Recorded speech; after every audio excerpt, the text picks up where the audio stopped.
ভাইয়া ভাইয়া প্লিজ ভাইয়া আমাকে একটু হেল্প করুন না ভাই, আমি অনেক বড় ঝামেলা পড়ছি ভাইয়া প্লিজ। আরে কি বলতেছেন? কিসের ঝামেলা? কিসের হেল্প? কি বলতেছেন? ভাইয়া আমার পিছনে না অনেকগুলো গুন্ডা লাগছে ভাইয়া, প্লিজ আপনি আমাকে একটু সেভ করুন না ভাই, আপনি এইভাবেই থাকেন যাতে ওরা দেখলে মনে করে যে আমরা বয়ফ্রেন্ড গার্লফ্রেন্ড, আমাকে যাতে চিনতে না পারে ভাই প্লিজ। আরে এই মেয়েটারে খুঁজতে হবে, তুই এখানে কোথায় যাচ্ছিস? আরে মেয়েটা এই বাসে উঠছে। এই তুই দেখছিস এই এটা বোঝানোর কি আছে? ব্যাপারটা সত্যিকারের হলে ভালো হয় না? সরি মানে আপনি এখন কি বলতেছেন এগুলো? মানে আপনি যে দেখলেন আমি বিপদে পড়ছি, আপনি এখন কি আমার অসহায়তার সুযোগ নিচ্ছেন? এটাই তো কাজ, তাই না?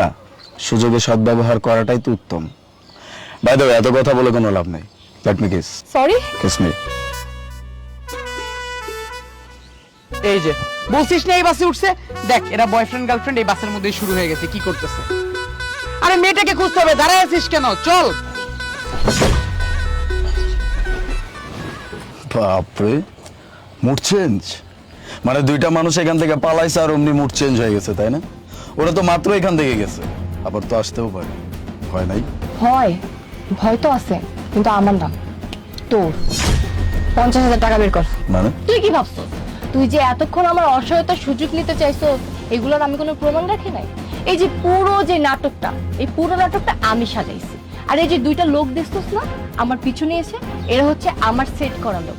আর এটা এটা আমার সম্পূর্ণ নিজে থেকে প্ল্যান, যাতে আমি তোর কাছ থেকে টাকা নিতে পারি। এবার তুই চিন্তা কর, তুই কি আমাকে 50,000 টাকা দিবি নাকি তোর ভিডিও আমি আপলোড করে দিব? ভিডিও? হ্যাঁ ভিডিও, ভিডিও তো আমি করছি, কিন্তু সব থেকে বড় কথা হলো কোনটা জানিস? আমার তো ভিডিও করার পর কষ্ট করে এডিট করে কথা বসাইতে হয়, বিভিন্ন নাটক সাজাইতে হয়, কিন্তু তুই তুই অন্যরকম। তুই নিজে থেকে আমার ফাঁদে পা দিস। আমার তো কোনো ভিডিওতে কোনো এডিট করতেই হবে না, আমার সম্পূর্ণ ভিডিওটা এমনি ছেড়ে দিতে পারবো। এই জন্য আমি তোকে বললাম 50,000 টাকা, না তো তোকে আমি বলতাম 1,00,000 টাকা দিতে।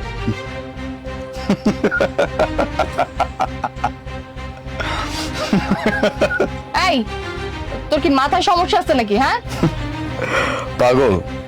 পাগল আমি না, পাগল তুই হবি। মানে মানে এটা খুব সহজ। এই যে এতক্ষণ যাবত বলতেছিলি না যে তোর ভিডিও, তোর ভয়েস রেকর্ড করতে হবে, তোর ভয়েস বসাইতে হবে, ডাবিং করতে হবে, যেগুলো কিনা আমার ভিডিওতে কিচ্ছুই করতে হবে না। তারপর আমি এইভাবে হাসতেছি কেন জিজ্ঞেস করবি না? আমি কে? কে তুই? পুলিশ। পুলিশ? ভাই আপনি পুলিশ? খুব ভয় লাগতেছে তাই না? আর খুব ভালো মেয়ে তুই। তোদের এই চক্র সম্পর্কে আমি অনেক আগে থেকেই জানতাম, কিন্তু হাতে নাতে কোনো প্রুফ ছিল না, দ্যাটস ওয়াই তোদেরকে আমি ধরতে পারি নাই। আর তুই কি ভাবছিস তোর ফাঁদে আমি পা দিছি? তোরা আমার ফাঁদে পা দিছিস। এখানে যা কিছু হয়েছে সবকিছু আমার প্ল্যান মোতাবেক হয়েছে। ওই যে দেখ, দুইটা মানুষ ভিডিও করতেছে, আমার লোক, সবকিছু সেট করা আছে। এখন আর তুই কোনোভাবেই নিস্তার পাবি। ভাইয়া দেখেন, আমাকে আপনার কোনো টাকা দিতে হবে না, আমি আপনার ভিডিওটা কেটে দেবো। আপনি আমার ভিডিওটা প্লিজ কেটে দেন, আপনি আমাকে থানায় নিয়ে যান না প্লিজ। বুঝেনি তো আমি একটা পড়াশোনা করি, আমি একটা ভালো মেয়ে, প্লিজ আমাকে প্লিজ যাইতে দেন প্লিজ ভাইয়া। এই! কথায় আছে না, কুকুরের লেজ কোনোদিন সোজা হয় না। তোরা যদি আমি আজকে ছেড়ে দিই, তুই কালকে আবার এই কাজ করবি। তোর কোনো নিস্তার নাই, তোর তো শাস্তি হবে। এখন তোর জন্য সুন্দর করে স্পেশাল করে মহিলা কনস্টেবল আনা হয়েছে।